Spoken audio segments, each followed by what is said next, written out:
함께 하실 말씀은 요한계시록 13장 16절에서 18절 함께 하겠습니다. 요한계시록 13장 16절에서 18절입니다. 그가 모든 자 곧 작은 자나 큰 자나 부자나 가난한 자나 자유인이나 종들에게 그 오른손에나 이마에 표를 받게 하고 누구든지 이 표를 가진 자 외에는 매매를 못하게 하니 이 표는 곧 짐승의 이름이나 그 이름의 수라. 지혜가 여기 있으니 총명한 자는 그 짐승의 수를 세어보라. 그것은 사람의 수니 그의 수는 666이니라. 지금 요한의 당시도 그렇고 고대 사회에는요, 그 군인들과 노예들 그리고 신전 봉사자들에게는 어떤 표를 찍었어요. 그래서 그 표는 다른 게 아니라 어떻게 소유를 뜻하거든요. 소유 보호 이런 표라는 뜻이 소유 보호를 뜻합니다. 그래서 신전에서 우상을 섬기던 이 신전 제사장들 손에 찍힌 표는 그가 우상에 속했다는 의미예요. 그래서 노예의 손도 마찬가지로 노예의 손이나 이마에 찍혔다는 표는 그 노예의 주인이 누구인가를 표시해 주는 것이죠. 사실 21세기에 사는 우리에게는 이런 손이나 이마에 표를 찍는 것은 굉장히 생소하죠. 그러나 이 요한계시록을 받는 그 독자들인 요한계시록의 독자들인 그 당시의 교회는 이러한 표현들이 상당히 익숙한 거라는 거죠. 이미 우리가 다루었는데요. 요한계시록 7장에도 이미 우리가 이 표현이 나와요. 요한계시록 7장 2절 또 봄에 다른 천사가 살아계신 하나님의 인을 가지고 해돋는 데로부터 올라와서 땅과 바다를 해롭게 할 권세를 받은 네 천사를 향하여 큰 소리로 외쳐 이르되 우리가 우리 하나님의 종들의 이마에요 인치기까지 땅이나 바다나 나무들을 해하지 말라 하더라. 내가 인침을 받은 자들의 수를 들으니 이스라엘 자손의 각 지파 중에 인침을 받은 자들이 14만 4천이다. 이렇게 나오죠. 그래서 이렇게 이마에 인친다는 표현이 나오는 것이 소유의 확정을 얘기하는 거고요. 그래서 그 소유가 확정되었을 때 그 이름을 준다라고 얘기 나와요. 요한계시록 14장 1절을 하나 더 보신다면요.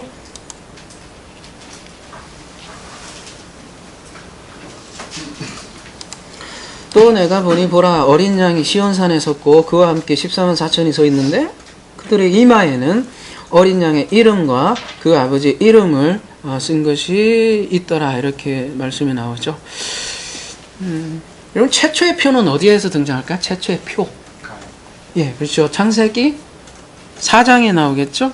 창세기 4장으로 가볼까요? 창세기 4장 15절에 가보면 가인이 표를 받습니다. 여호와께서 그에게 이르시되 그렇지 아니하다 가인을 죽이는 자는 벌을 7배나 받으리라 하시고 가인에게 표를 주사 그를 만나는 모든 사람에게 죽임을 면하게 하니라. 그럼 여러분 선뜻 이해가 되지 않지 않습니까? 그 만약에 아벨을 죽였는데요. 뭐 대충 겉으로만 생각을 하더라도 동생을 죽였는데 표를 줘요. 그래서 보호하게 해주는 거예요. 뭔가 이게 윤리적으로 생각을 하면 안 맞잖아요. 이게 무슨 뜻일까요? 가인은 분명히 뭐 표류하는 자가 되었죠. 떠돌아다니는 자가 되었고 말 그대로 세상 사람이 되었어요. 그래서 준 표가 짐승의 표죠. 오늘 나오는 짐승의 표하고 다를 게 없는 거죠. 그래서 사실 가인이 받은 표는 축복의 표라기보다는 저주의 표죠. 그러니까 모든 사람에게 죽임을 면한다는 거는 그 얘기는 가인도 이제 세상 사람들이 되었다라는 뜻이죠. 가인은 사실 땅의 것으로 예배한 종교인이죠. 종교인. 독실하죠. 얼마나 독실했으면 무신론자는 아니에요. 독실했으면 아벨을 죽인 거죠. 물론 더 깊게 들어가면 또 가인이 아벨 왜 죽였냐, 또 아벨이 왜 또 셋으로 부렸냐, 그까지 들어가겠지만 하여튼 최초의 표는 이 짐승의 표는 가인이 받았던 표라고 할 수 있습니다. 그리고 고대 사회에서 이 이마는 어떤 생각으로 이마에 표를 찍었을까요? 그리고 이마에 대한 그 개념은 뭘까요?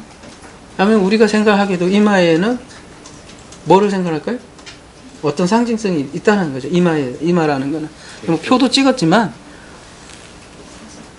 그러니까 생각하는 데잖아요, 여기가. 그래서 이성, 이런 거를 뜻한다면, 이 손은 뭐를 뜻할까요? 상징성이 있다는 거죠. 이마에서 생각을 하고, 손에서 뭐를 해요? 그렇죠. 행함, 일을 하고. 그래서 우리가, 오늘 요드라는 걸 배웠잖아요. 요드가 하나님의 능력, 손이라고 그랬잖아요. 그래서 사람에게 여기 이마로 생각을 하고 여기에서 모든 가치관이 다 가지고 있죠.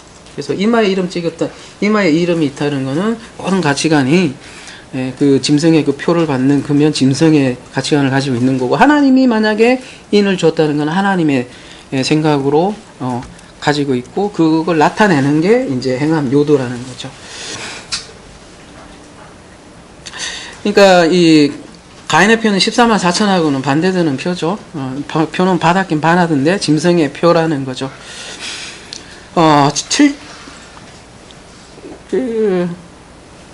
17절로 넘어가도록 하겠습니다. 계시록 13장 17절.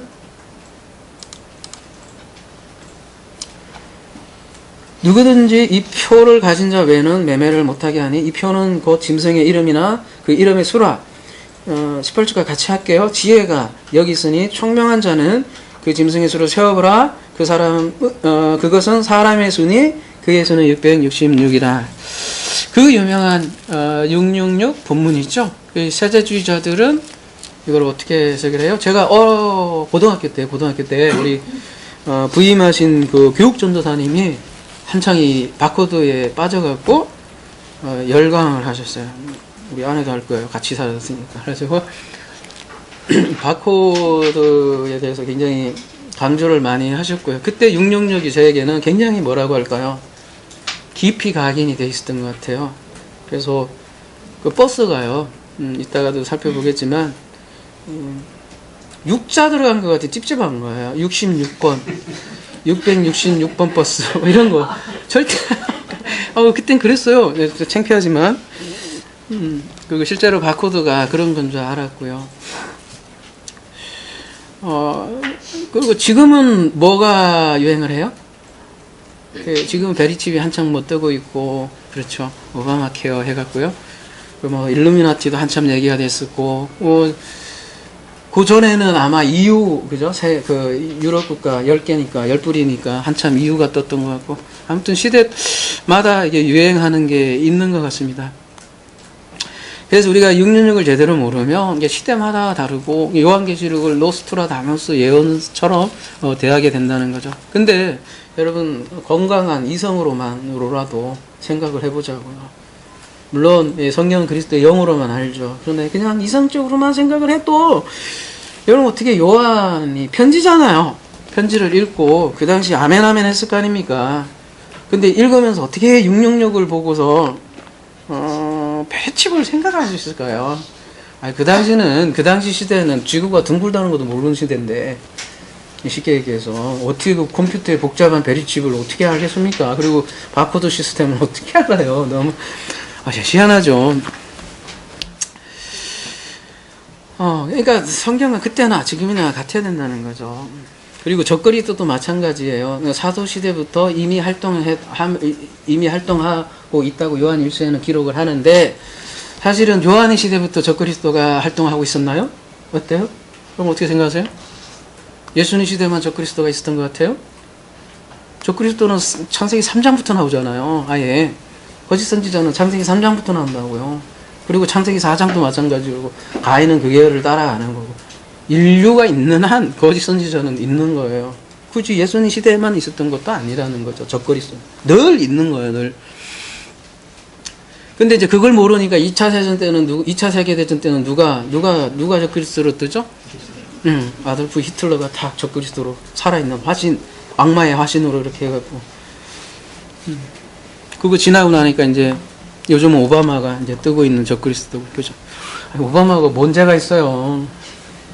참, 그분도 열심히 아마 머리 아프게 사시는 분일걸요. 제가 알기로는. 얼마나 힘들겠어요. 그분을 변호하는 건 아닌데, 그냥 인간 중에 하나란 얘기죠. 제 얘기는. 이에 반해서 보통 이제 과거주의자라고 하죠. 이제 요한의 당시니까 이 666을 로마 황제 중에 네로라고 보는 사람들이 많습니다. 그나마 요거는 좀 굉장히 좀 역사성을 가지고 있으니까요. 근데 이 네로라는 그 라틴어가 네론인데요. 네론.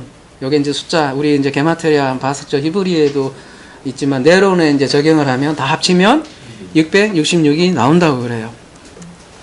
근데 이것도 한번 생각해 볼 문제가, 성경은 뭘로 기록되어 있어요? 신약 성경은 헬라어로 되어 있거든요.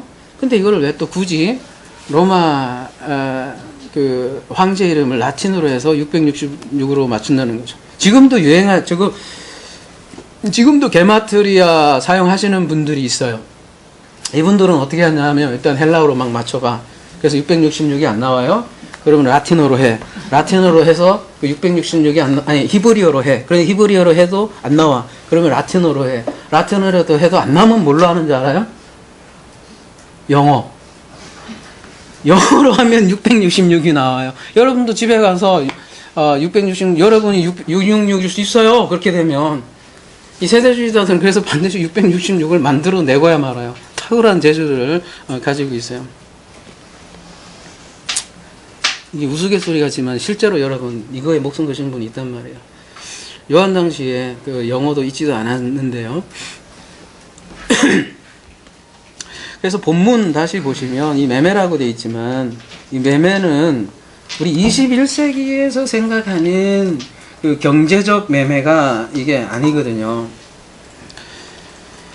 21세기 자본주의 생각으로 이거를 읽으니까 쉽게 뭐 매매다 이렇게 너무 쉽게 생각을 하는 것 같아요. 근데 이거는 종교적 매매예요. 성전에서 이루어지는 매매예요. 여러분 성전에서 왜 매매가 이루어져요? 희생제사 동물을 성전에 가지고 왔잖아요. 그때 어떻게 해요? 합격 도장을 찍어주죠. 딱 찍어주는데 합격 도장 판정을 못 받으면 어떻게 돼요? 그 성전 안에서 제사장들이 가지고 있는 양 이런 것들로 사야 돼요. 돈 주고. 그때는 어떻게 사겠어요? 훨씬 비싸게 사겠죠. 예. 보통 원래 자기 집에 있는 가장 아끼는 그 소와 양을 드리는 게 율법이에요. 율법의 근본 정신이에요. 제가 거듭 말씀드리지만 왜요? 자기가 가장 아끼는 것을 죽일 때 그거 동물과 자기가 동일한 거기 때문에 자기 죽음, 자기 부인을 아는 게 원래 희생제사인데 그게 그렇게 안 되고 여러분 집에서 멀잖아요. 양과 그걸 끌고 오다 보면 어떻게 돼요? 양이? 다 마탱이가 가갖고 합격 도장이 안 되고 삐실삐실한 양이 다 돼갖고 다 이게 도장을 못 받아요. 그래갖고 제사장들이 자기 그걸로 파니까 이 사람들이 아예 이제 포기하고 그냥 와서 거기서 사버려요. 그렇게 해서 매매가 성전에서 이루어졌다는 거죠. 그러한 장면이 요한복음에 잘 드러나 있죠. 요한복음 2장 14절에 가보시면 성전 안에서 소와 양과 비둘기 파는 사람들과 돈 바꾸는 사람들이 앉아있는 것을 보시고 노건으로 채찍을 만드사 양이나 소를 다 성전에서 내쫓으시고 돈 바꾸는 사람들의 돈을 쏟으시며 상을 엎으시고 비둘기 파는 사람들에게 이르시되 이것을 여기서 가져가라. 내 아버지 집으로 장사하는 집을 만들지 말라 하시니. 여기 보면 아버지 집을 장사하는 집으로 지금 만들었잖아요. 이렇게 실제로 이렇게 장사가 성전에서 이루어졌다는 거예요. 그래서 오늘 본문으로 다시 가보면 그 표라는 게 있습니다. 이렇게 이제 여기서 이제 우리 오늘 주되게 이제 다루는 표는 뭐냐 이렇게 봤을 때 여러 카라그마라고 돼 있잖아요. 카라그마 표인데요. 표. 근데 오사파리에서 유래됐다고 했잖아요. 한번 가볼게요. 네, 카락스라고 되어 있습니다. 카락스. 오사파리 맞죠? 카락스. 뭐라고 되어 있습니까? 뭐 긁는다 유래 말뚝도 있지만 울타리, 성벽 뭐 이런 뜻도 있어서 이 표가 이 성전하고도 이렇게 관련이 되어 있는 그런 말하죠 단어라는 걸 우리 뉘앙스로도 알 수 있고요. 그리고 또 이 표가 뭐라고 기술이 되어 있냐면 짐승의 이렇게 수식해서 이름이라고 되어 있잖아요. 오노마 짐승의 이름이라고 되어 있습니다. 짐승의 이름이나 이제 수라고 지금 표현을 하고 있고요. 성전에서 그러니까 그 당시 짐승 없이 뭐를 할 수 없어요? 매를 할 수가 없었어요. 그리고 근데 그 수를 세워보래요. 오늘 본문에는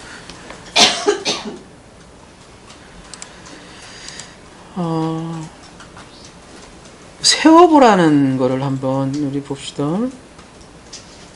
어디 갔어요? 제가 뒤에 18절에 지금 가보면요. 요거 왔다 갔다 지금 할게요. 17절, 18절. 이제 핵심만, 저 내용이 너무 많아서요. 보자면, 세어보라, 푸세비조라고 되어 있는데요. 계산하다, 예산하다, 세다 이런데요. 이 다운신 뭐 이렇게, 뭐 숫자를 이렇게 카운팅 하는 건가? 동물이 몇 마리인지 세는 거란 건가? 표가 뭔지? 여러분 잘 안 잡힐 거예요. 뭘 세어보라는 거야, 도대체. 바코드면 뭐 이렇게 세볼 수 있긴 있겠다. 그러니까 자꾸 그 얘기를 하지 모르겠어요. 그죠? 그래서 옛날에 저 바코드에 보면 막 문자 이렇게 있잖아요. 그거 진짜 많이 세보고 더해보고 그러면은 666이 나오는데 진짜 많이 했었어요. 근데 진짜 그런 건가? 5586번을 보시면 뭐라고 돼 있어요? 뭐 여기에도 또 조약들 판정 투표 표, 여기도 표라고 돼 있는데 또 한 번 더 있네요. 5584. 5584로 한번 들어가 볼게요. 조작하다 뭐 이런 뜻도 있지만 상징적으로 탐구하다, 만지다, 더듬다. 그러니까 탐구하는 거예요. 잘 보고 탐구하는 거예요. 이게 잘 만져보고 잘 탐지하는 거예요. 이렇게 세다라는 걸 단순히 그냥 숫자 세라는 것보다 저 잘 만져보고 탐구해 보라는 거예요. 잘 알아보라는 거예요. 요한 당시에는 이 당시에는요, 여러분 아라비안 숫자라는 것이 없어요. 그래서 문자로 숫자를 대신해서 썼다는 것이죠. 예, 말하자면 여러분 본문 보세요. 본문 보시면 요거는 좀 화면을 보세요. 위에는 수용 본문이라고 그래요. 그다음에 밑에는 개혁 개정에서 채택하는 본문이에요. 뭐 네덜란트 알란트 27이라고 돼 있어요. 여기 보면 여러분 이렇게 써 있을 걸 어디에 보면 우리 개혁 개정 가지고 있는 거는 네덜란트 알란트 27판이라는 거예요. 이게 무슨 소린가 이런 얘기 할 수도 있는데 계속해서 우리가 원문을 이게 추정해서 가서 만들어진 본문을 채택하는 거예요. 좀 이따가 그거는 좀 이따가 더 얘기할게요. 근데 이 수용 본문이라는 건 뭐냐면 에라스무스가 가지고 있는 번역했던 거예요. 그게 옛날에 공인 본문이라고 그래요. 그거를 킹 제임스 버전에서 이제 흠정력으로 번역한 거예요. 16세기인가 쯤 될 거예요. 그래서 밑에 있는 거가 개혁 개정에 쓴 건데 이게 훨씬 더 오래된 번역 원래 원문이라고 여러분이 생각을 하시면 될 것 같아요. 그리고 위에 있는 게 훨씬 더 후대 본문으로 여러분이 이해하시면 됩니다. 그리고 수용 본문 에라스무스가 번역할 때는 본문이 몇 개 안 가지고 그냥 번역을 한 거예요. 그리고 심지어는 없는 본문은 그냥 하나 갖고 막 그냥 한 것도 있고. 그래서 쉽게 얘기하면 수용 본문이 훨씬 허접해요. 이렇게. 근데 말씀 보존학계는 왜 킹제임스 버전만 뭐래요? 하나님 말씀이고 나머지는 다 사탄의 말씀이라고 하는데 제가 볼 때는 거꾸로예요. 그게 사탄의 그 허접한 본문이에요. 그렇게 얘기하면 안 돼요. 너무 무식해도 한없이 무식한 얘기예요. 그거는 이걸로만 봐도 그래요. 이거 저 666이 원래 여기 수용 본문 위에 어떻게 돼 있어요? 이렇게 돼 있죠. 하나로 이렇게 뭉쳐버렸죠. 이걸 660일 때 원래 업무는 원래 이게 아니고 뭐라고 돼 있냐면 되게 뭐 읽기도 어려운데 여러분 뭐 읽을 그건 없잖아요. 뭐라고 돼 있어요? 읽기는 어려우니까 그냥 뭐라고 돼 있습니까? 밑에 거 보면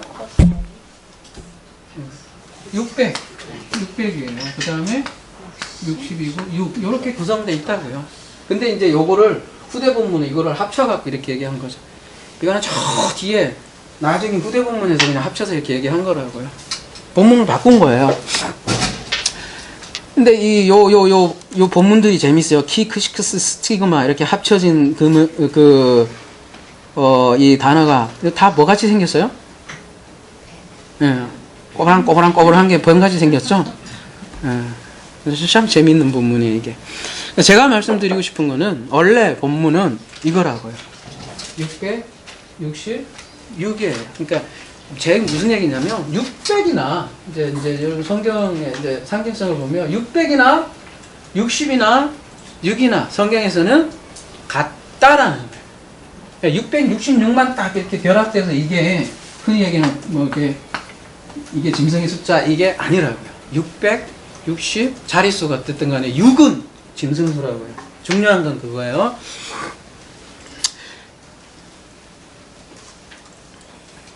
근데 요런 숫자를 잘 살펴보라는 거예요.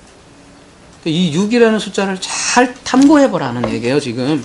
숫자라는 거는. 바코드 숫자 잘 세보라는 게 아니라 이 6이라는 숫자에 대해서 잘 생각해보라는 거죠. 그러면 이 짐승의 또 이름이라고 그랬어요. 여기서 이게. 근데 짐승의 이름은 우리가 말씀으로 볼 수 있거든요. 짐승의 말씀. 자, 666 따로 지금 제가 말씀드린 거예요. 다 합쳐서 하나로. 6은 어떤 숫자예요? 짐승의 숫자라고 하는 이유가 뭐예요? 그 근본적인 이유, 성경적인 근거가 쭉 창세기로 거슬러 올라가면 짐승과 사람이 같은 날짜에 창조가 됐죠? 그래서 사람과 짐승이 둘 다 같은 숫자 6에 있죠. 동일선상에 놓는 거죠. 근데 이 짐승이, 그러니까 여자와 남자가 같이 등장을 하죠. 창세기 6일에 보면 여자가 남자를 말하자면 만나지 못하면 어떻게 된다는 얘기예요? 예, 짐승으로 남아 있는 거고, 여자가 남자를 만나야 뭘로 넘어가는 거예요? 7로 넘어가는 거죠. 7로. 그러니까 6은 사실은 만남의 숫자죠. 만남의 숫자. 근데 어떻게 만났더라? 6이 되느냐? 7로 가느냐? 그런 거죠. 그래서 6을 짐승의 숫자라고 성경에서는 한결같이 얘기를 한다는 거예요. 6은 7보다 부족한, 한껏 부족한 불완전수죠.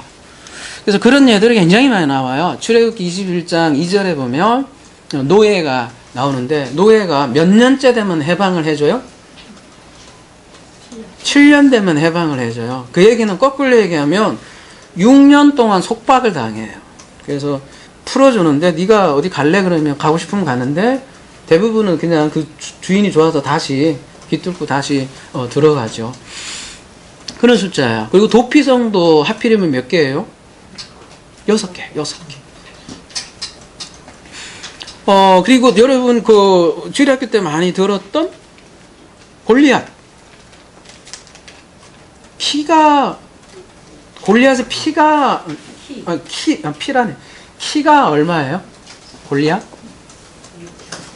여러분 이제 제가 묻는 질문에 무조건 이거 중에 하나 이 둘 중에 하나, 셋 중에 하나 얘기하면 돼요. 골리앗의 키가 얼마 개예요? 6규빗이라구나. 6규빗 플러스 한 뺨 더. 근데 메인은 6규빗이에요. 6규빗. 그리고 골리앗이 가지고 있는 창이 있어요. 이 무게가 몇 세겔로 표현이 돼 있을까요? 찍으면 돼요, 이제. 이제 학교 다닐 때 잘 찍는 사람은 점수 잘 얻는 거고. 한번 찍어보세요. 몇 세겔? 예, 600세겔의 창을 가지고 있었어요. 시원하게 하필이면 그렇게 표현을 한단 말이에요. 그리고 느부갓네살 왕이 큰 신상을 세우죠. 그럴 때 그 큰 신상이 세로로 몇 규빗이었을까요? 찍으면 됩니다. 예, 60 규빗이었어요. 이렇게 세로에는. 그러면 가로는요? 당연히 이거보다 적겠죠. 사람 형상이니까. 더 넓겠습니까? 저는 뭐 비슷비슷한지 모르겠는데 6 규빗이었어요. 예. 다 같은 얘기 하는 거예요. 왜 하필이면 다니엘서 3장 1절에서는 60 규빗, 6 규빗 그렇게 표현을 했을까? 그 다음에 열왕기상 10장 6절에 보면 솔로몬이 금 방펜을 만드는데 사용된 금이 몇 세겔입니까? 600세겔이에요. 막 찍어요. 좀 많다고 생각. 그러면 맞아요. 솔로몬이 그러면 애굽에서 들여온 병거가 있어요. 근데 그 한 대에 값이 있어요. 프라이스가. 근데 그게 은으로 몇 세겔이라고 표현이 돼 있을까요? 600세겔이에요. 네.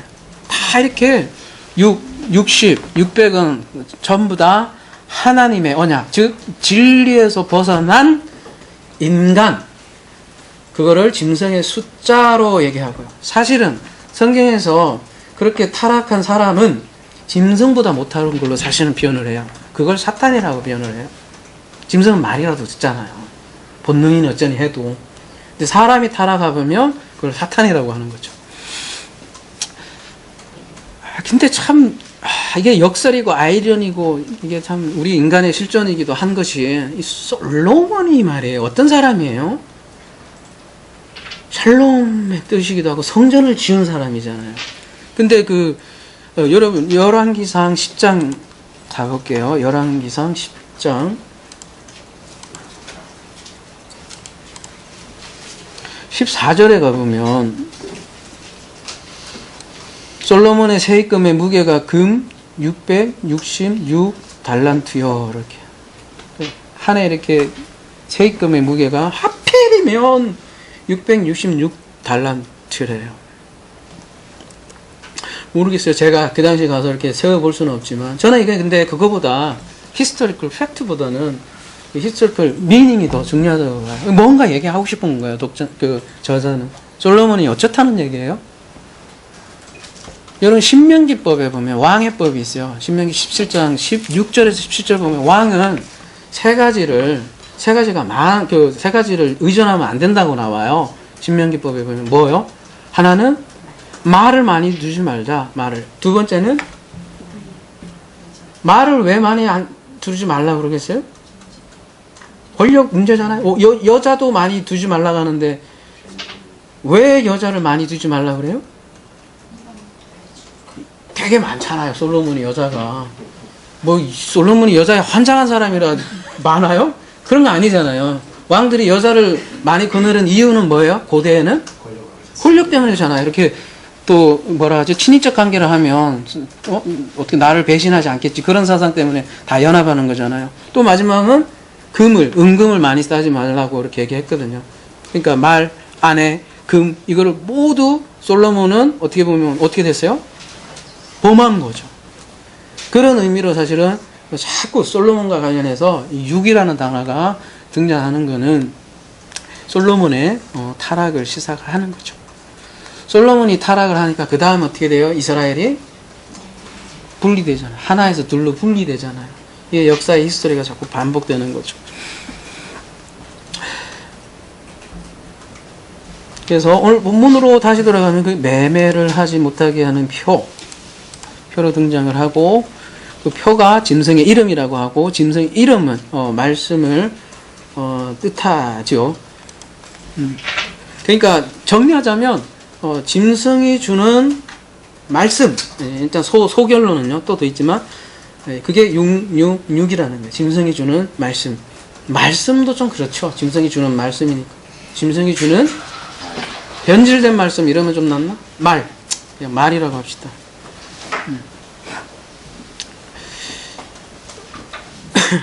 호로고스가 아니라 로고스라고 해야 되나요? 하여튼 짐승이 주는 말.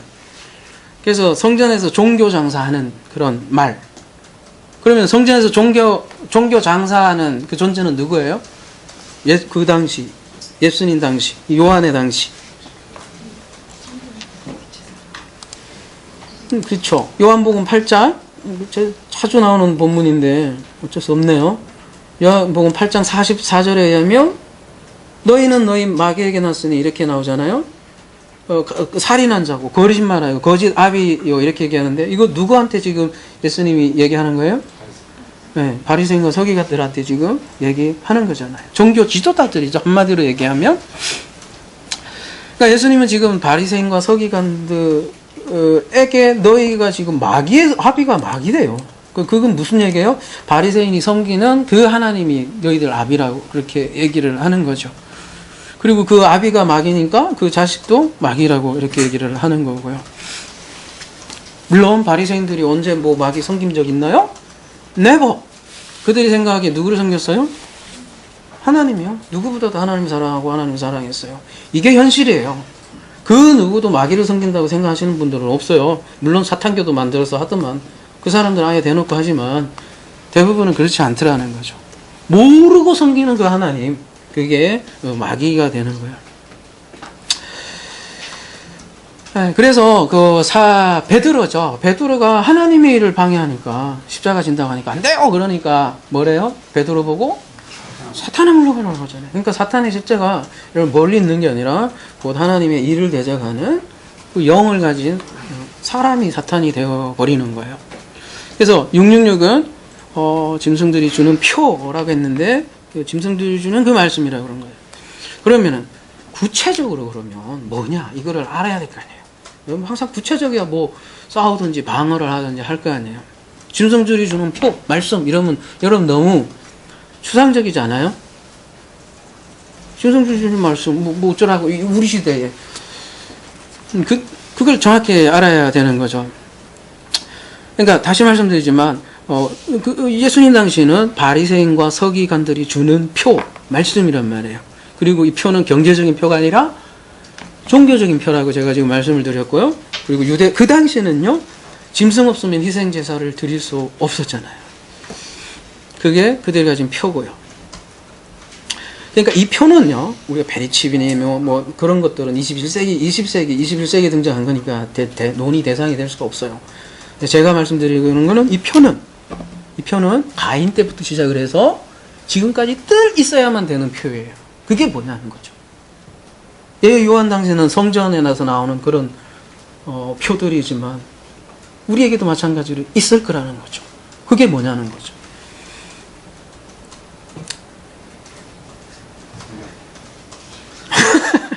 요거 이제 제목 보고 이제 딱 말씀을 하신 것 같아요. 그게 왜 그런지를 한번 보자고요. 여러분 무슨 얘기를 하셨지만 지금 자 생각해 보십시오. 자 우리 이 표가 우리 기독교에 어떻게 흘러 들어왔는지를 한번 생각을 해봅시다. 자 원래 그 콘스탄티누스 황제가 뭐를 섬기는 사람이었어요? 태양신이었어요. 태양신. 근데 그 태양신 섬기는 그 황제가 여러분 로마는 일신이에요, 다신이에요?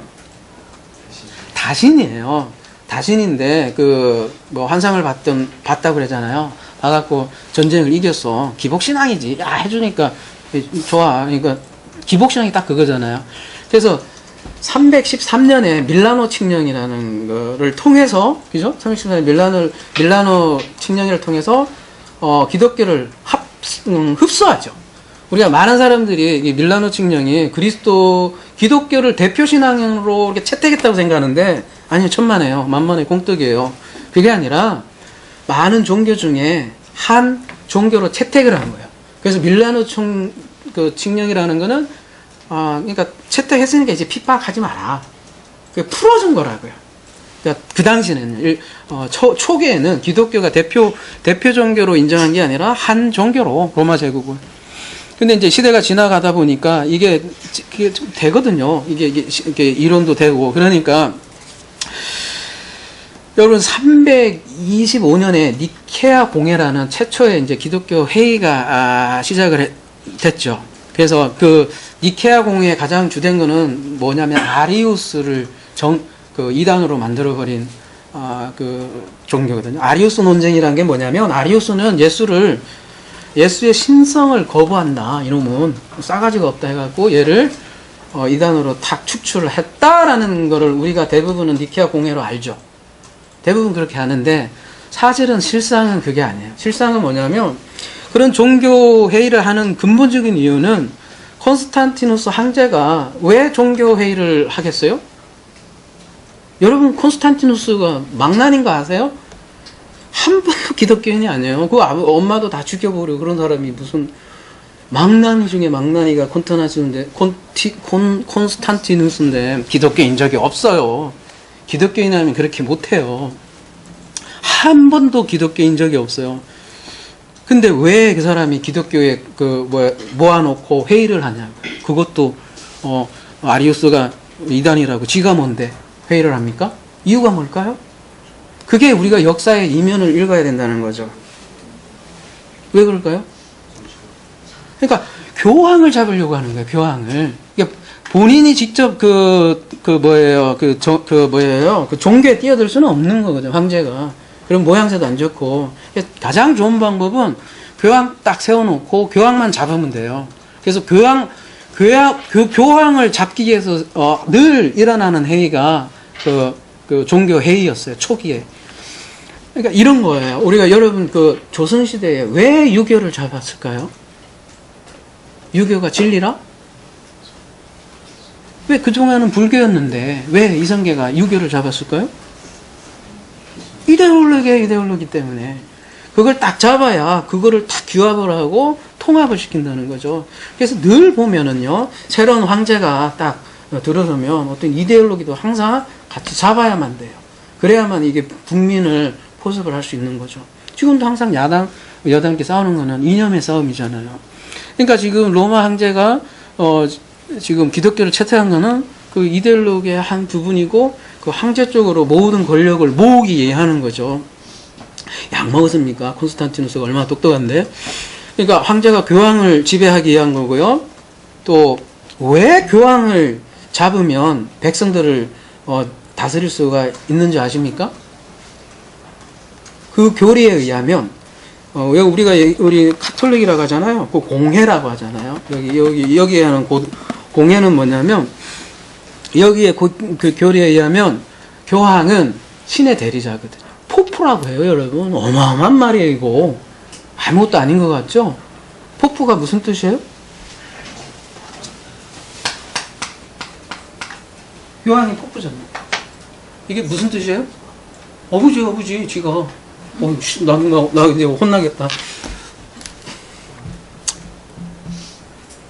지가라고 했으니까 이거는 큰일 났네, 이거.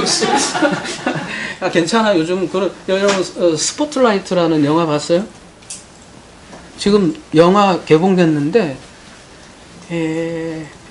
20만 명밖에 안 봤더라고요. 그런데 꼭 보세요. 그게 여기에 체제를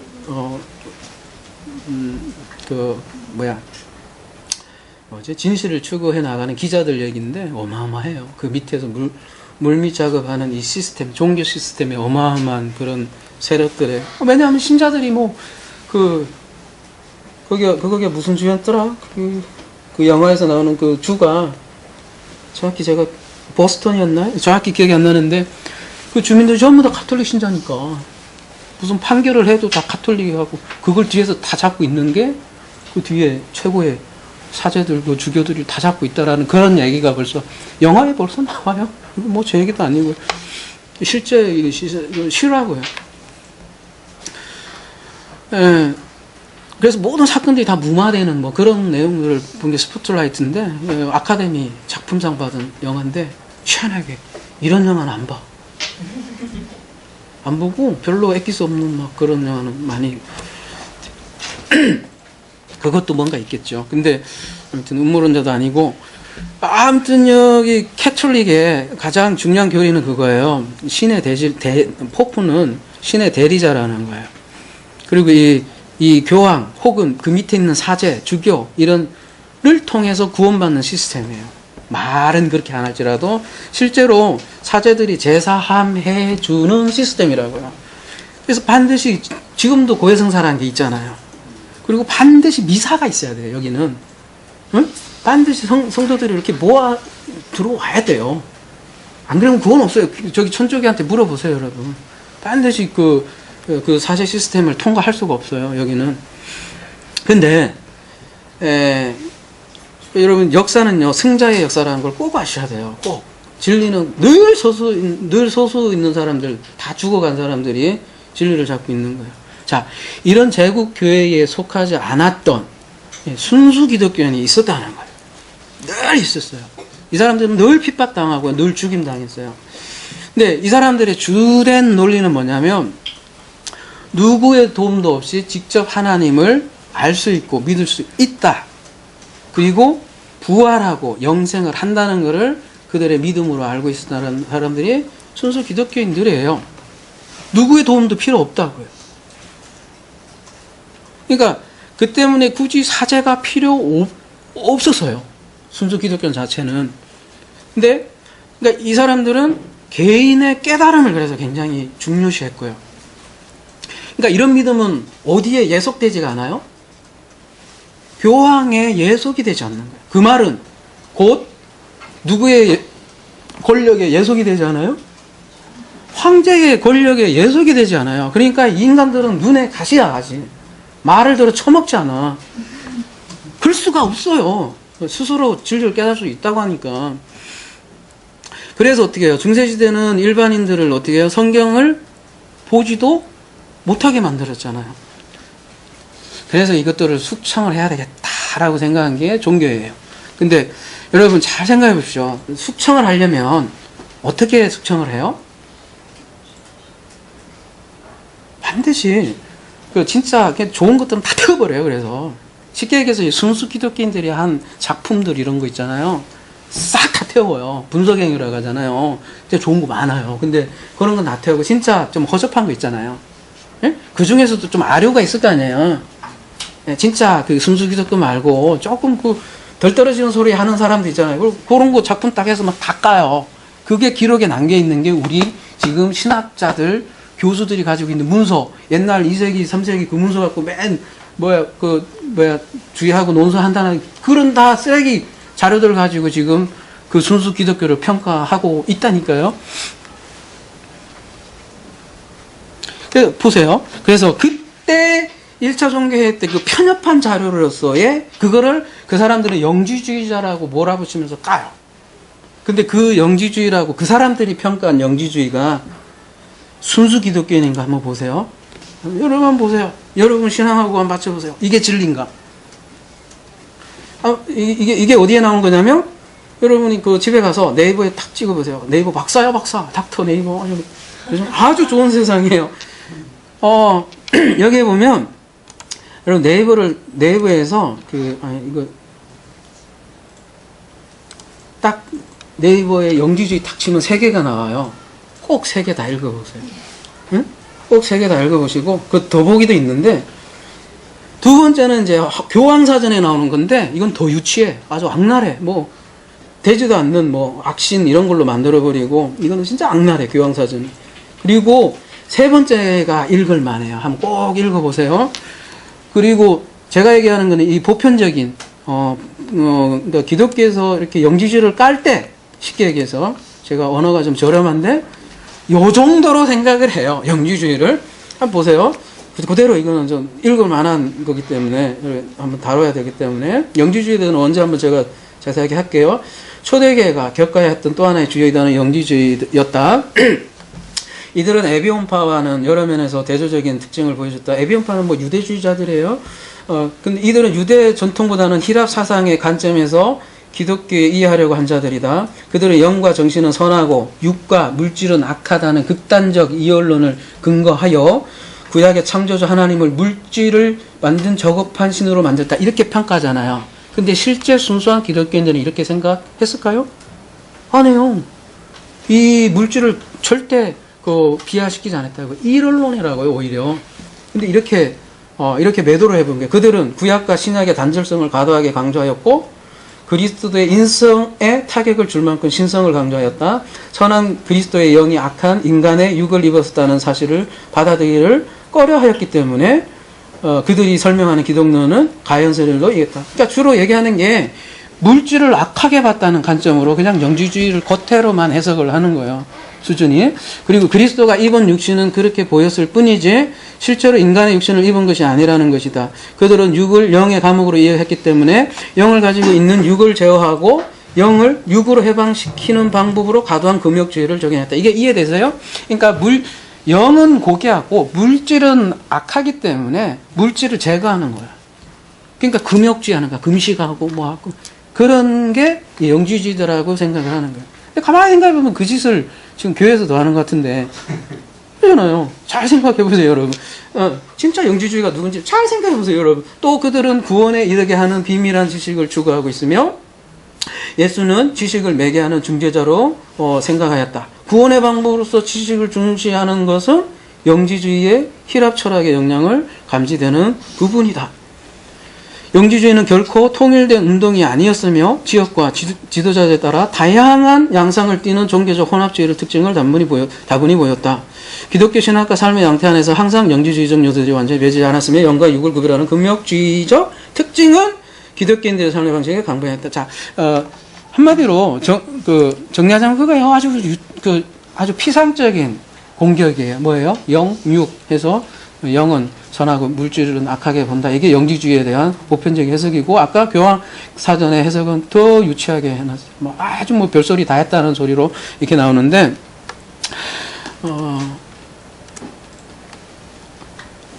실제로는요. 왜 그렇게 제독교회가 이렇게 이 사람들을 영지주의로 몰아고 그렇게 악랄하게 쫓아다니면서 십자군 전쟁까지 일으키면서 쫓아가면서 만야사냥하면서 수천만 명, 수억 명을 사람을 죽여갔을까요? 왜 그렇게 했으면 했을까요? 아니 영지주의가 이렇게 이런 말한 그대로 이런 거 정도라면 여러분 지금 교회는 금욕주의 안 하나요? 교회 있는 것만 영이 선하다고 하지 않나요? 왜 그 사람들은 안 죽일까? 왜 이 사람들 자꾸 끝없이 쫓아가서 죽이려고 할까요? 이거예요. 순수 기독교는요, 첫 번째, 제가 얘기하는 건 이제 순수 기독교예요. 순수 기독교가 있고, 이거를 음해한 내용이 영지주의로 불리는 거예요. 물론 진짜 영지주의자들도 많아요. 진짜 그거는 진짜 사이비 영지주의자들 별소리 다 해요. 뭐 예? 예, 그런 거 말고요. 원래 순수 기독교가 있다니까요. 근데 그거에 바깥에 이렇게 쌀데기 없는 것들 얘기하는 거 아니에요, 저는. 근데 원래 한번 여러분 들어보세요. 여러분이 어디에 서 있는지를. 원래 순수 기독교는 첫 번째 개인 존중주의예요. 영육 이혼론 이런 게 문제가 아니라니까. 그러니까 들어보세요. 깨달음과 신인 합일은 어디까지나 개개인의 자기 각성에 의해서만 성취될 수 있으며 교회나 교회와 같은 외부의 권위를 인정하지 않은 것이다. 심지어 권위주의 종교 조직에 의하여 절대화되고 우상화되어 버린 신은 더 이상 인간을 해방하는 진정한 신이 아니라 인간을 지배하고 속박하는 또 다른 권력자에 불과한 것이다. 이렇게 여겼다니까요. 어때요? 여러분 스스로 한번 저한테 얘기 안 해주세요. 스스로 한번 평가해보세요. 여러분이 이렇게 생각하는지 안 했는지. 두 번째, 만인제사장주의다. 하나님과 직접적인 관계로 인하여 별도의 직업적인 성직자를 필요로 하지 않는다. 저 생각해보세요. 쉽게 해서 목사 없어도 돼요. 잘 생각해보세요. 이러니 이거 가만히 놔둘 수가 없지. 세 번째, 만인평등주의로 이는 신분과 지위상에서 계급 차별주의만 아니라 가부장제의 성차별주의도 넘어서는 급진적인 평등주의다. 대부분의 영지주의 운동이나 집단들은 이건 진짜 영지주의 얘기하는 거예요. 그 영육 이혼론 이런 사이비 영지주의 말고 흔히 얘기하는 영지주의라는 게 딴 게 아니라 그러니까 제대로 알자는 거예요. 영지는 영지 말자는 그노시스 그 누스 할 때 뭐예요? 어근이 그노스거든요. 그러니까 대부분의 영지주의 운동이나 집단들은 여성에게도 남성과 동등한 권리와 지위를 부여하며 신의 이미지를 남성으로 표상한 로마 교회와 달리 여성성의 여러 요소를 지니고 있는 다양한 모습으로도 신을 묘사했다고요. 엄마잖아요. 부모님이 나를 낳으시고 엄마가 나를 기르신다. 이런 개념도 로도 표현을 한다고요. Why not? 왜 안 돼요? 어차피 하나님이 아버지예요, 여러분? 엄마예요? 그렇게 우리가 어떻게 표현해요? 그냥 우리가 인간의 용어니까 그냥 아버지로 표현하는 거죠. 엄마도 왜 안 돼요? 이게 뭐 이상한 얘기인가요? 아니, 성경이 다 있는 얘기예요. 부모. 그렇다고 그 하나님이 부모, 그러니까 아버지, 엄마 그런 것도 아니라고요. 인간의 표현뿐이라고요. 근데 그렇게 얘기하면 그게 신성모독이 돼서 싹 다 마녀사냥하고 죽었다니까요. 네 번째 이유. 이게 중요한데요. 네 번째 이유가 이게 진짜 제가 얘기하는 것 같아요. 이거는 난 깜짝 놀랐어요. 현재주의. 즉 현재주의니까 현재주의 즉 부활이나 신의 왕국의 도래를 현세의 희생이나 믿음에 대한 보상으로 미래에 주어질 실제 사건으로 간주하지 않는다는 점이다. 다시 말해 내적인 자기 변형으로 지금 여기 now and here에서 성취하고 발견하도록 했던 것이다. 똑같죠. 그럼 저는 영지주의네요. 저는요 이게 영지주의라면 나 영지주의 할래요. 이게 영지주의라면 가짜 영지주의 말고 저는 모든 걸 걸어요. 여기에 now and here를. 이게 만약에 영지주의다 그런다면 저는 영지주의 할래요.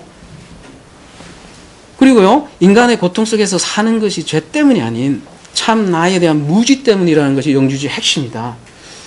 따라서 무지로부터 벗어나면 지금 여기에서 당장 천국을 체험할 수 있다. 저도 여기에 목숨 걸래요.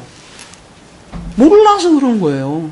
모르는 게 죄라고 제가 계속 얘기하지 않았던가요? 무식이 죄다. 근데 저는 이거 몰랐어요, 솔직히. 그 초대교회에 무슨 얘기를 했는지. 근데 계속 얘기했던 게 보니까 옛날에 그분들이 한 얘기랑 똑같네. 깜짝 놀랐어요. 왜요? 저는 그냥 성경을 계속 이렇게 보니까 그냥 그게 그럴 수밖에 없는 거예요. 그걸 얘기했는데 아, 이게 21세기만 얘기한 게 아니라, 여러분 그런 질문 저한테 많이 하잖아요. 아, 이 진리가 왜 숨겨 있다가 왜 21세기에 이러냐고 그러시잖아요. 그게 아니더라고요. 원래부터 있어요. 초대교부터 있었고요. 계속 그 사람들은 피바람 나면서 죽어 왔었고요. 그 사람들의 문서는 다 불태워진 거예요. 그래서 우리도 불태워질 거야, 아마. 왜 지금에서 왜 한국에서 이런 일이 일어나느냐, 여러분 질문하시잖아요. 그게 아니더라고요. 이미 있었어요. 이미. 아벨 때부터 벌써 맞아 죽고요. 이미.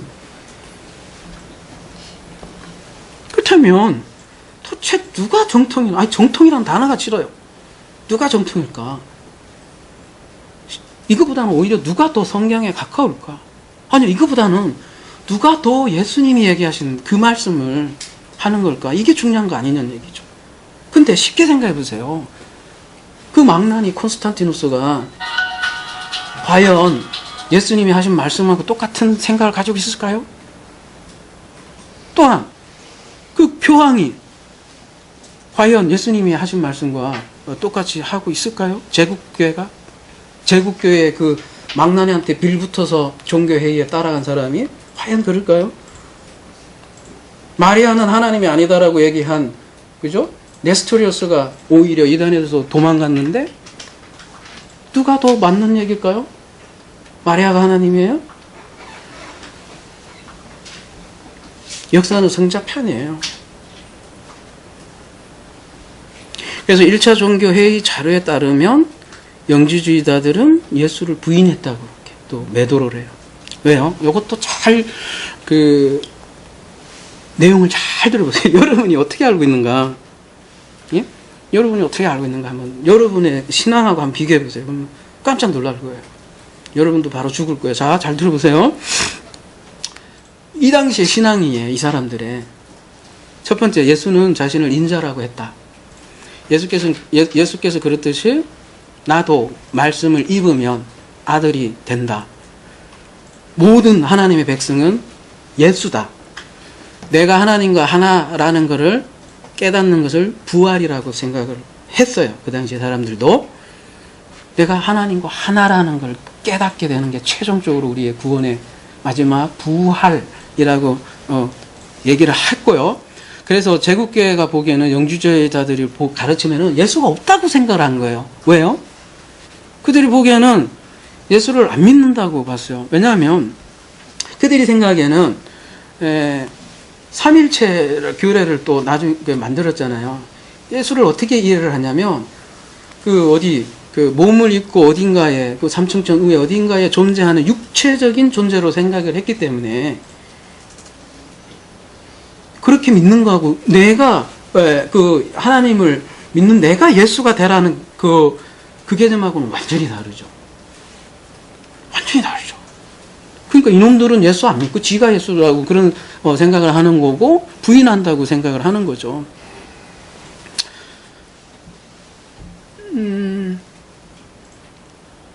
그러니까 이 제국 기독교가 아닌 이 순수 기독교인들은 그러니까 쉽게 얘기해서요. 예수 그리스도의 부활을 목격한 사람들이에요. 부활을요. 호라워요. 그러니까 그 영이 없는 사람들은 더 이해가 안 되는 거예요. 저놈들은 신성모독밖에 안 되는 거예요. 말씀 육신이라는 게 이해가 안 되는 거고. 예수님이 저 우주 끝에 있어야지 이해가 안 되잖아요. 그러니까 이런 이유 때문에 그 영주주의자들은 예수 없이 자기가 스스로 구원받는다고 또 이렇게 매도해버리는 거죠. 그래서 우리가 여기 그 신앙고백하는 이 캐톨릭이잖아요. 그 거룩한 공회, 이 공회에는 천주교 안에 기독교까지도 포함되어 있죠. 이 공회는 어떤 예수라는 특별한 인물을 통한 구원받는다는 말 좀 잘 들으셔야 돼요. 이 물질적인 한정적인 사고방식을 가지고 있단 말이에요. 제가 왜 순수 기독교인들 왜 영지주의자로 몰았는 그 배경을 얘기하는 거예요. 근데 그러니까 어떤 물질적인 한정된 사고방식으로 예수를 이해한다고요. 그래서 그들은 어떻게 생각하냐면 이 물질적인 예수님이 오셔서 그 개체가 구원한다고 생각을 해요. 그 개체가 꼭 필요해요, 이 사람들. 그래서 그 개체 대신에 누구를 만들었냐면 누구를 만들었을까요? 구체적으로 그 그 개체가 교황이에요. 그래서 말하자면 교황이 살아있는 예수가 됐어요. 살아있는 예수예요. 근데 여러분 예수님을 믿어서 구원받습니까? 혹은 예수님의 말씀을 믿어서 구원받습니까?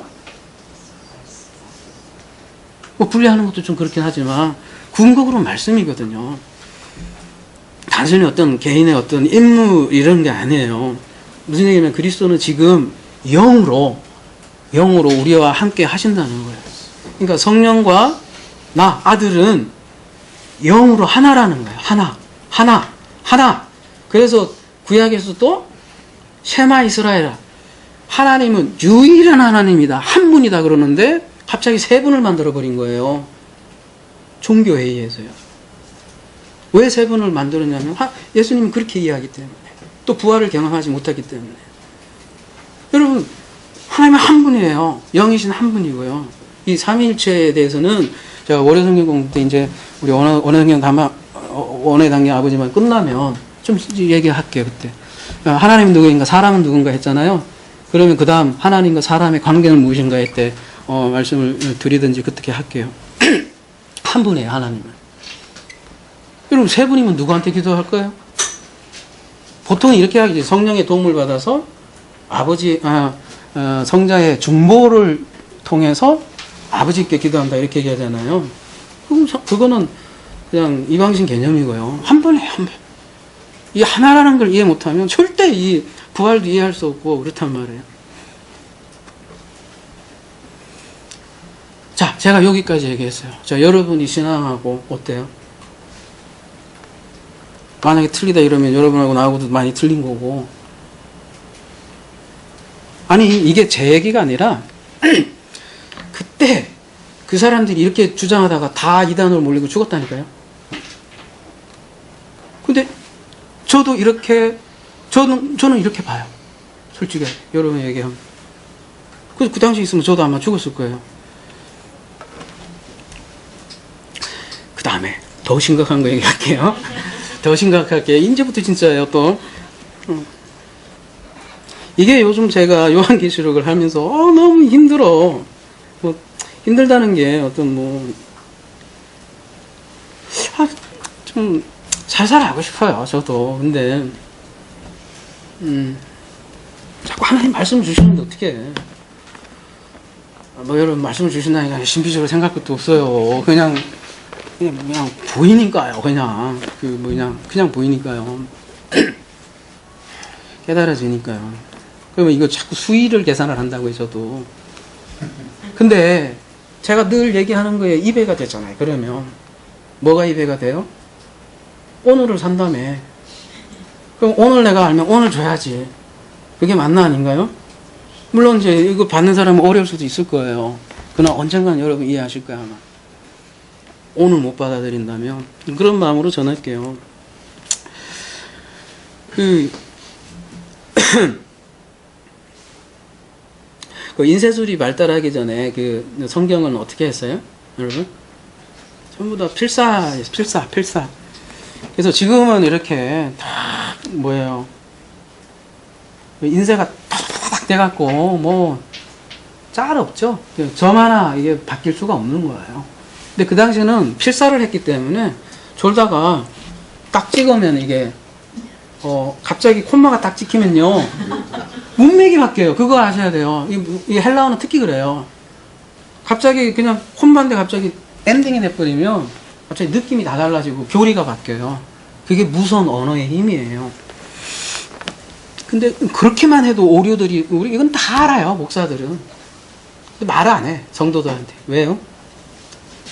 홀리 바이블 해갖고 이거 절대 권위에 도전하면 안 되기 때문에요. 이런 얘기하면 저는 내부골자가 되는 거예요. 이미. 전 죽일놈 돼요. 이제 보세요. 근데 저는 이걸 얘기하는 이유는 진짜 예수님이 하신 얘기를 더 가까이 가자는 거예요. 그렇지 않으면 더 못 가요. 오히려 이게 신성화돼서 이게 진짜 마귀 사탄 된다 이거요. 오늘 제목이 바로 그거예요. 나는 진짜를 알고자 얘기하는 거예요. 그러니까 근데 문제는 그렇게 졸다가 찍은 것도 많아요. 이렇게 보면 그런 책 한번 읽어보세요. 신학교에서는 다 배워요. 근데 문제는요, 아까도 말씀드렸지만 교황에 의해서 지시가 들어온 것들이 있어요. 그래서 일부 구절이 삽입한 부분도 많아요. 근데 그 의도들이 있어요. 대부분은요, 아니 많은 부분들은요, 그 영지주의자들이라고 하는 폄하된 그 순수 기독교인들하고 논쟁하면서 첨삭 삭제된 부분이 상당히 많아요.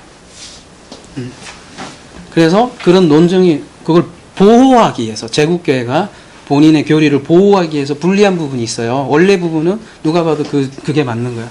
그럴 때는 삭제하거나 첨가하거나 혹은 콤마 하나 탁 찍으면 바뀌어요. 소유격으로만 바꿔도 이게 바뀐다니까요. 예. 놀라운 것도 많아요. 그래서 자기 교리에 맞게 일부분 이렇게 수정을 한단 말이에요. 그 유명한 본문이 그래서 요한의 콤마예요. 한번 가볼게요. 요한일서 5장 7절 한번 가볼게요. 이게 요한의 콤마라고 그래요. 요한의 콤마. 이 유명한 말이에요. 요한일서 5장 7절. 정언하는 이가 셋이니 이렇게 돼 있잖아요. 네, 정언하는 이가 셋이니. 이게 끝이잖아요. 성령과 물과 피라 또한 이 셋은 합하여 하나니라. 이게 개역 개정에서 사용하는 거예요. 그래서 개역 개정이 더 정확한 거예요, 여러분. 근데 우리 수용 본문에서 뭐라고 돼 있는가 한번 가볼게요.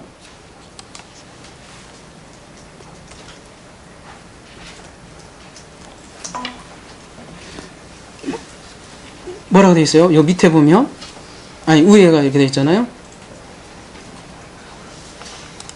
여기 들어가 있죠. 뭐예요? 말씀과 성령과 아버지로 바뀌었죠. 네? 그냥 정언하는 이가 셋인데 여기 제가 그러면 킹 제임스 흠정역을 그대로 한번 읽어드릴게요. 하늘에 정언하는 세 분이 계시니 곧 아버지와 말씀과 성령님이시라. 또 이 세 분은 하나이니라. 이렇게 흠정역은 이렇게 아예 번역을 했어요. 원래 원어는 정언하는 이가 셋이니 끝난 거고, 여러분 피, 물, 성령이 원래 그 뜻이 아니거든요. 근데 그거를 갑자기 아버지, 말씀, 성령으로 바꿨다고요. 하나님 한 분이 갑자기 세 분이 됐어요. 나중에 다룹시다. 이 삼일체 부분은. 아무튼 이게 이런 식이에요. 이게 대표적인 거고. 그리고 그러니까 오류도 많고, 여러분 읽다 보면 이렇게 막 있어요. 그런 것들이 이게 막 안 맞는다는 그런 느낌들이 있어요. 시험 들어 스스로. 그런 이유들이 있다란 말이에요. 그러니까 로마 교회에서는 어떻게 했냐면 아예 성경을 못 읽겠어요. 이제 중세시대 가서는 성경을 읽는 사람들은 어떻게 취급을 했어요? 그리고 성경을 번역하는 사람들은 어떻게 했어요? 전부 다 마녀로 봤잖아요. 그래서 어떻게 했습니까? 그래서 못 보게 하는 것뿐만 아니라 다 잡아 죽였잖아요. 죽여도 그냥 죽이면 좀 고맙지. 빨리 천국 가니까. 얼마나 고마워요. 그죠? 어떻게 죽여요? 화형도 그나마 또 나. 계속 괴롭히다가 화형시키잖아요. 껍데기 하나씩 다 벗기고 막 사시키면서. 여러분 한번 보세요. 지금 끔찍해요. 빨리 죽이면 나 진짜 고맙잖아요. 근데 화형이 최고의 극단의 뭐라 그러지? 고문이라고 하는데, 그거보다 더 고문은 죽기 전에 또 계속 고문하다가 화형시켜버리니까 사람 환장할 노릇이죠. 그렇게 해서 죽이는 역사라는 거예요. 거기에 다 묻혀있단 말이죠. 단 하나 말씀 좀 보겠다는데, 그죠?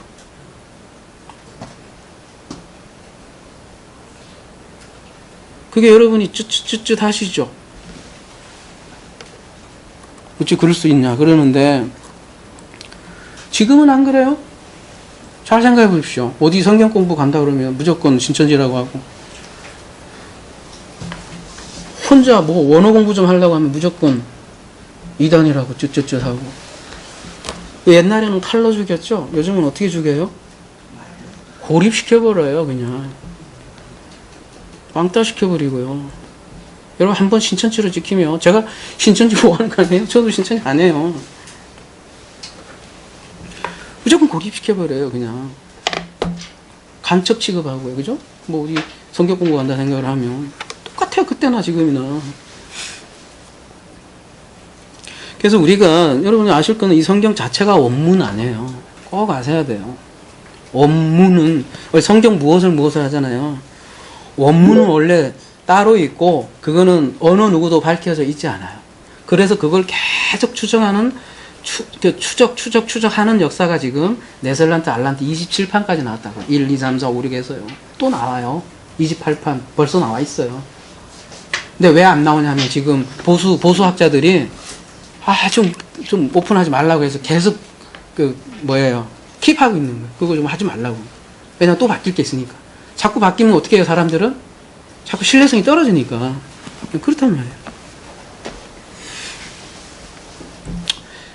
그래서요, 우리가 하나 중요한 걸 여러분이 생각을 하셔야 돼요. 그렇다면 우리가 어쩌란 말이에요. 성경책 읽지 말라나, 이렇게 말 나올 수 있잖아요. 그래서 여러분이 이 성경책을 그리스도의 영이 우리 안에 계시다면 뚫고 그것까지도 볼 수 있어야 된다고요. 궁극으로. 여러분, 우리 구원받는, 여러분, 그래서 원어를 한다고 여러분, 우리가 하나님을 아는 거 아니에요. 그거 꼭 아셔야 돼요. 너 얼마나 답답하면 여기까지 하느냐, 그렇게 이해하셔야 되고요. 실제로 우리가 하나님을 아는 과정은 그렇게 알지 않잖아요, 여러분. 직접적으로 하나님을 여러분 알 수도 있잖아요. 사실은 소수의 사람들은 그렇게 영으로 깨닫는 거예요. 깨닫고 이거 보니 그렇다 아는 거지. 막 원문 하나로 해서 여러분 하나님 만났나요? 그렇지 않다고요. 그러니까 그 그리스도 영으로 뚫고 성경을 봐야 돼요. 뚫고. 그 이면을 다 읽어야 돼요. 고지고대로. 고지고대로 뭐라고 해야 되나. 하나하나 뭐라고 하죠. 여기에 이렇게 폭삭 주저앉으면 못 본다. 그래서 그리스도의 영이 없으면 못 본다는 얘기가 나올 수밖에 없는 거고요. 그래서 기도할 수밖에 없는 거예요. 진리를 주시라고. 그래서 정리하자면, 그러므로 이 시대의 표는 바로 성경책이에요. 다른 성경책이 아니라 생명책이 되지 않은 성경책이에요. 그러니까 지금 오늘 본문처럼 이 표를 받지 않을 재간이 있으신 분,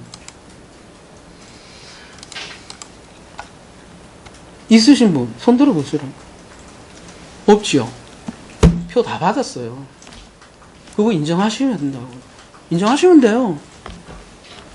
그런데 그러면 그 다음부터 살리시는 거예요, 이제.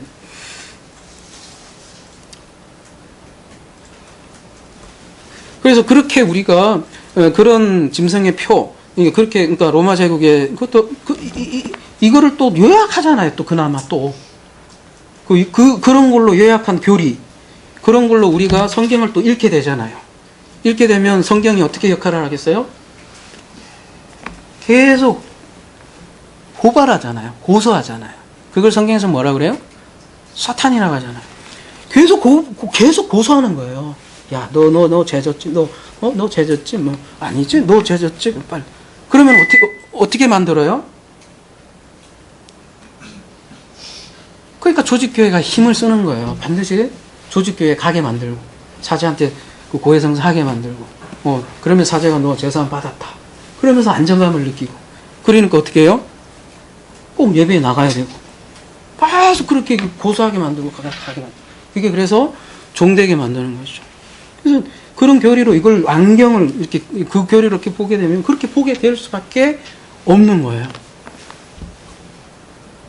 근데 성경은 그렇게 보는 게 아니라 파라클레토스. 그리스도 영이 오면 내게 가르치느라. 그 영으로 보지 않으면 절대 거기에 문자에 빠져버린다는 거죠. 이 시대에 그래서 선악과는 바로 성경이고요. 그 성경 안에 생명을 보지 못하면 바로 죽게 돼 있다는 거죠, 우리는. 그래서 교리, 그들이 주는 짐승이 가지고 있는 교리가 생명이 있겠어요? 여러분, 상식적으로 생각해보세요. 생명이 없으니까,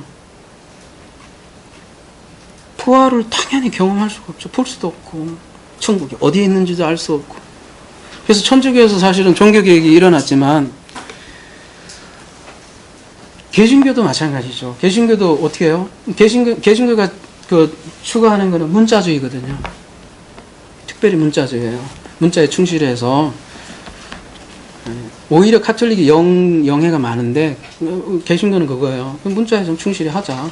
텍스트에 좀 충실하자. 그게 종교 개혁이었거든요. 근데 오히려 또 이것도 문자에 너무 치중하다 봐서 눈이 멀어버렸죠. 그래서 천주교는 교황 시스템이 표를 주지만 지금 현대 개신교는 누가 왕이에요? 여러분이 생각할 때? 예? 예수님보다 제가 생각할 때는 더 높은 분이 있어. 깔뱅이에요. 진짜요. 제가 신학교에서 하나님에 대해서 논할 수 있어요. 이게 양태론이냐, 예, 양태론이냐, 뭐예요? 군주론이냐. 하나님에 대해서 뭐 여러 가지 해석이 있잖아요. 삼일체에 대해서도. 군주 하나님이냐, 양자론이냐, 양태론이냐. 이런 거 하나님에서는 막 얘기해. 근데 깔뱅 한번 얘기했다가는 죽어요. 아니, 이거는 진짜 그냥, 이거는, 최소한 장로교에서는요, 칼뱅 건들면 죽어요. 그 사람은 바로, 칼이잖아요. 칼뱅이 기독교 강요를 썼잖아요. 기독교 강요로 강요해. 이분을 넘어설 수가 없어요. 가만히 놔두지 않아요. 아마 저도 죽었을 거예요. 그러니까 칼뱅은 교리를 잘 이렇게, 잘 말하자면 이렇게 왁구로 사실은 루터가 더 똑똑했잖아요. 루터가 다 해놓고 칼뱅은 다 정리마저 막판에 한 거잖아요. 근데 그게 이제 넘어와서 교리로 됐고, 그 교리로 만든 표가 그 장로고 표고 예수라는 표죠. 그래 놓고 그 예수라는 천국 티켓이죠, 이제? 제가 너무한가요? 그래서 이 표가 아니면 천국에 들어가지 못한다고 지금 종교 장사를 하고 있다니까요. 옛날 우상 예수님이 채찍질 했던 그때 당시나 가만히 잘 똑같다니까요. 그걸로 종교 장사 한다니까요. 이거 아니면 칼빈 도장 없으면 내 거 써. 칼빈 도장 또 저 웨슬리 쪽은 누구예요? 저쪽 감리 쪽은 웨슬리 아니면 구두장 푹 써갖고 그러잖아요. 그러니까 지금 교회가 제국 교회와 다를 바 없어요. 조직교회. 어쩌면 제국 교회보다도 더 세속적인 주식회사 예수교회. 혹은 오직 예수. 한판에 보면 전부 다 오직 예수야. 근데 그 오직 예수가 진짜 우리가 성경에서 말하는 예수가 아니라니까요. 그게 문제라는 거죠. 이 우상 예수가요, 지금만 이렇게 있는 게 아니라, 여러분, 인류가 존재하는 한 늘 있었어요. 이스라엘이 가나안에 들어갔습니다.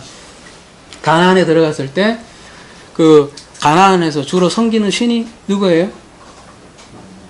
바알과 아세라잖아요. 그 바알이라는 뜻이 뭐예요?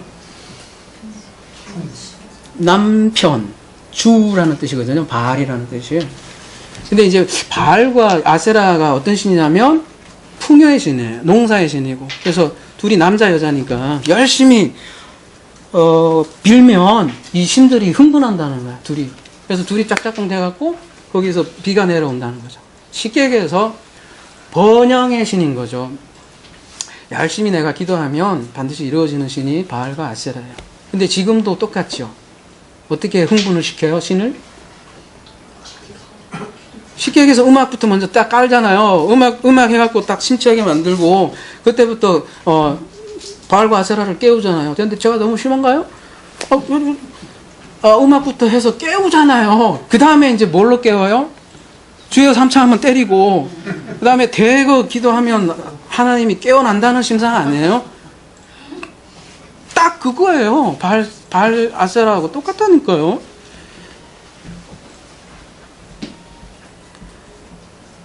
그러면서 자기가 응답됐어요. 기도가 응답됐어요. 그러면 어떻게 해요?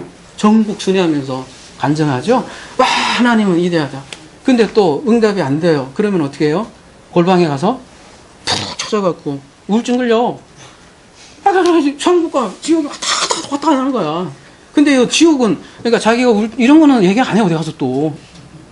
하나님 응답해 주셨다면 그러면 응답 안 해줬습니다. 이것도 해야 될 거 아니에요. 그거만 계속 얘기하니까 사람이 이중적인 거죠. 진짜 오르락 내리락 하는 거예요. 그러니까 이거는 예수는 믿으면 된다. 신념이지. 그래서 예수 믿으면 잘 먹고 잘 산다고 하고, 만사형통 된다. 모든 병 낫는다고 하는데, 병 낫답니까? 진짜? 병 나아요? 저는 예전에 기도원 근처에 살았어요. 그래서 수많은 걸 많이 봤어요. 별 사람들 다 봤어요. 대부분은요, 거기 가서 오히려 다 망가지고, 다 작살나고, 오히려 그놈의 믿음 때문에, 병원 가서 조금만 치료하면 다 날 사람들인데, 거기 와서 다 인생 루저 돼갖고 끝난 사람들 너무 많이 봤어요, 제가. 이게 너무 예수님을 이렇게 지니처럼 믿는다는 거예요, 지니. 여러분, 지니 아시죠? 아라비안 나이트 보면. 이렇게 문질문질. 그러면 딱 와서, 주인님, 뭘 원하십니까? 예, 뭘 원합니다. 딱 그거잖아요. 근데 제가 얘기하는 거는, 왜 이렇게 됐냐고요, 우리 신앙이. 왜 이렇게 됐냐고. 바로 이 성경청에서 진리를 보지 못했기 때문에. 쉽게 얘기해서 여기서 짐승표를 받았기 때문에, 진리를 못 받기 때문에 그런 거죠. 이게 무서운 거예요, 진짜로. 뭐, 바깥에 오바마, 베레츠 이런 거는 아무것도 아니에요. 그런 거 있으면 그냥 하세요. 어때요? 간편하잖아요. 그게 뭐 문제예요, 그런 게. 그렇게 해서 정보 다 빼간다고요? 이미 여러분 정보 다 안 가 있는 줄 아세요? 지금 이상한 법도 올라가서 벌써 다, 우리 국가에 반대하는 얘기들은 벌써, 저도 이영인물로 갈 수도 있어요. 그런 의미에서, 그렇게 되면. 그죠? 꼬자질하면 바로 그걸 갈 수 있어요, 이제. 요한복음 4장 16절에서 한번 생각을 해보자고요.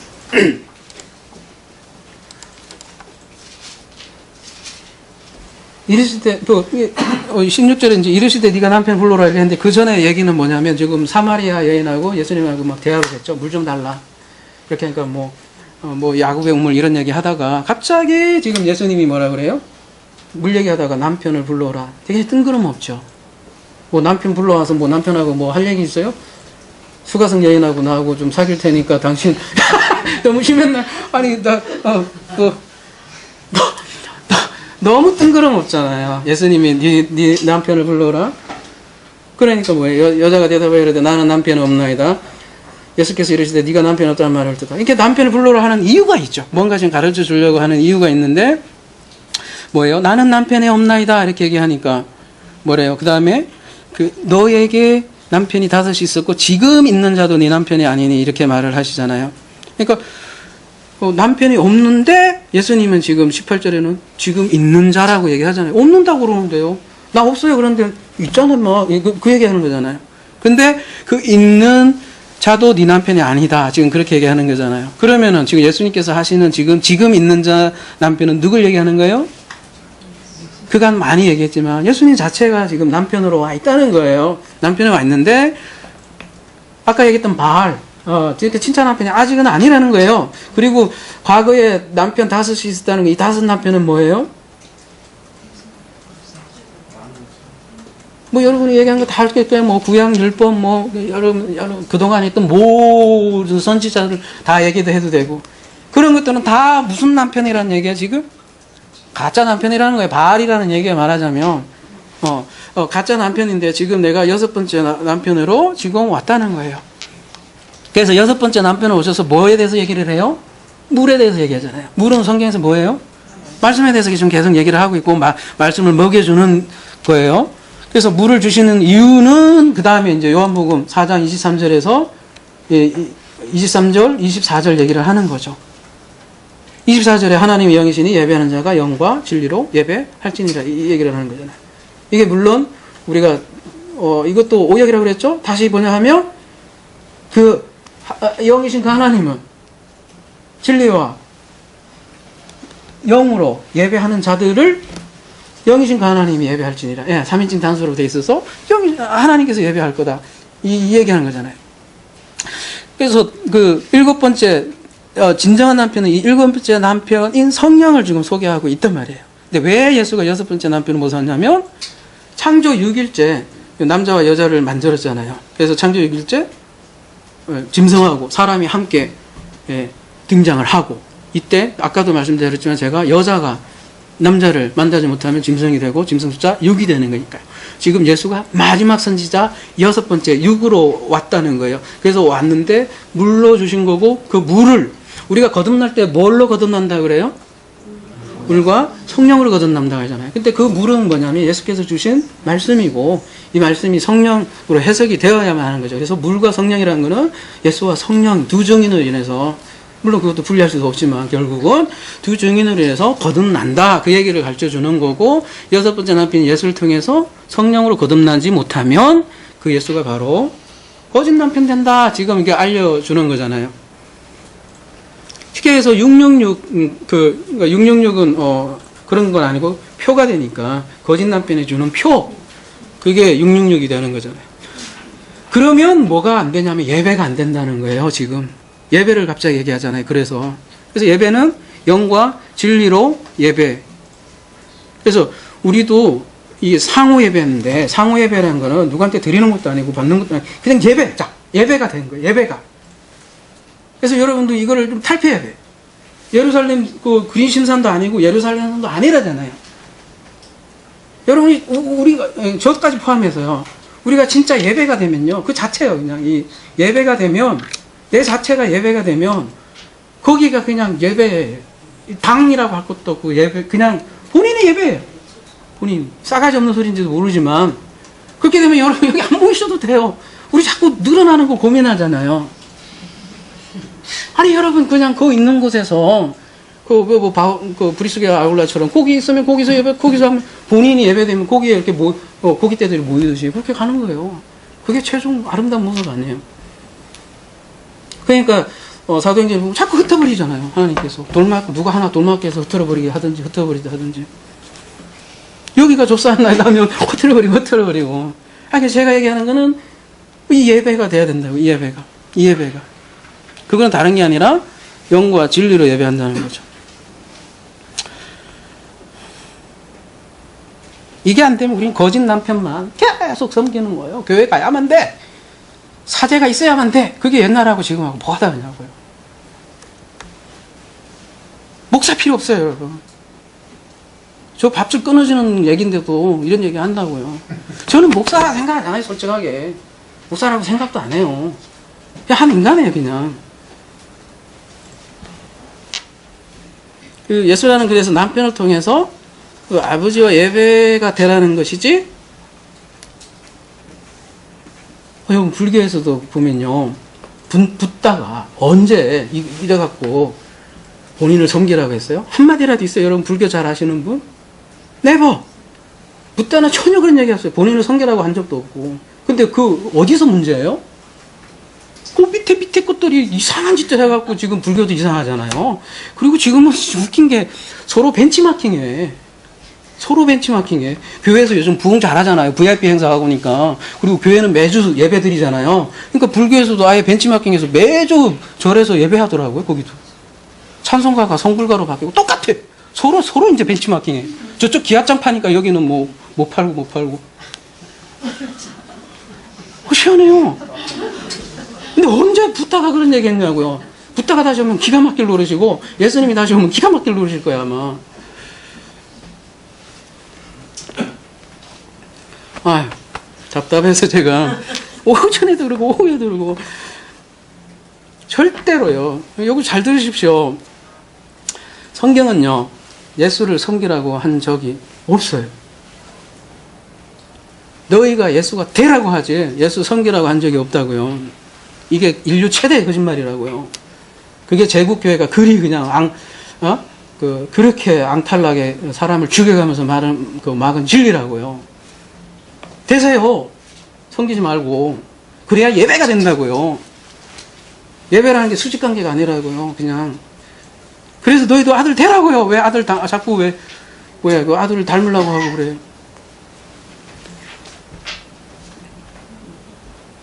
그래야 하나님이 아버지잖아요, 아버지. 아버지란 표현도 그렇지만, 어쨌든, 우리 인간의 언어로는 그래도 제일 가까우니까. 그래서 그게 아들과 아버지 관계죠. 그래서 예수님은 그래서 자신을 인자라고 얘기하는 거잖아요. 근데 아들 아들 될 생각 안 하고 계속 우상만 하죠. 사실 아들 될이라고 제가 표현했지만, 사실은 이미 아들이에요. 이미 탕자인데 본인이 모르는 거지. 아들 될 것도 없어요, 여러분. 이미 아들인데 우리가 모르는 거예요. 아까 그래서 제가 무지라 그랬잖아요. 무지. 이미 하나님이 아들이에요, 여러분. 자꾸 갈라놓고 얘기할 것도 없다고. 무지. 이미 자기가 아들인데 모르는 거지 뭐. 하나님이 언제 뭐 얘는 아들 얘는 안 아들 그렇게 해요. 인간 스스로 자기가 거부한 거지. 우리는 뭐 이중예정 이렇게 자꾸 가르는데 이미 아들인데 뭐죠? 본인이 몰라서 그렇죠. 그러니까 여러분 예수님을요 이렇게 알지 못하면 뱀도 두 가지 뱀이 있잖아요. 이거 다 뱀같이 생겼다지만 예수님 자꾸 그 성경 예수 이상한 예수면 어떻게 돼요 뱀이? 불뱀 돼갖고 물 죽이고 그냥 사망에 이끌어요. 물론 그것도 또 하나님의 전체로 가보면 또 하나의 과정이에요. 참 아무튼 솔직히 얘기하면 우리 다 물러 죽었어요. 이미 다 표받았고 그럴 때 어떻게 해요? 또 노뱀이 하나 있잖아요. 이 노뱀을 바라봐야 되고요. 이 노뱀은 사실은 형상이 없다 그랬잖아요. 어제 장세 강의 때 원래 하나님께서 샤라프를 다루라고 했잖아요. 노뱀이 아니라 샤라프 다루었단 말이에요. 안 보이니까 모세가 어쩔 수 없으니까 노를 만들어 놓은 거잖아요.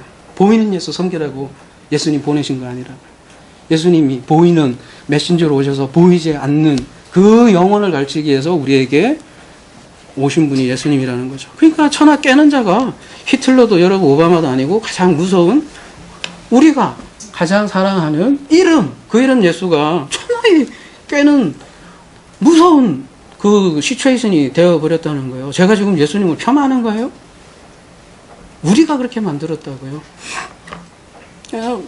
다시 말씀드리지만 바코드도 베리집도 아닙니다. 좀 이제 더 이상 얘기하기도 그래요. 귀찮아 이제. 이거 더 이상 바코드 베리집을 얘기도 하고 좀 너무 유치하잖아요. 좀 항상 있었던 거예요. 가인부터 표는 항상 있었던 거예요. 그거를 주시하자고요. 그래서요, 바코드나 베리치 같으면 지혜가 별로 필요 없겠죠. 그래서 계시록 이제 마지막 정리할게요. 이걸로 결론이 나오는 거예요. 계시록 13장 18절이죠. 뭐라 그래요?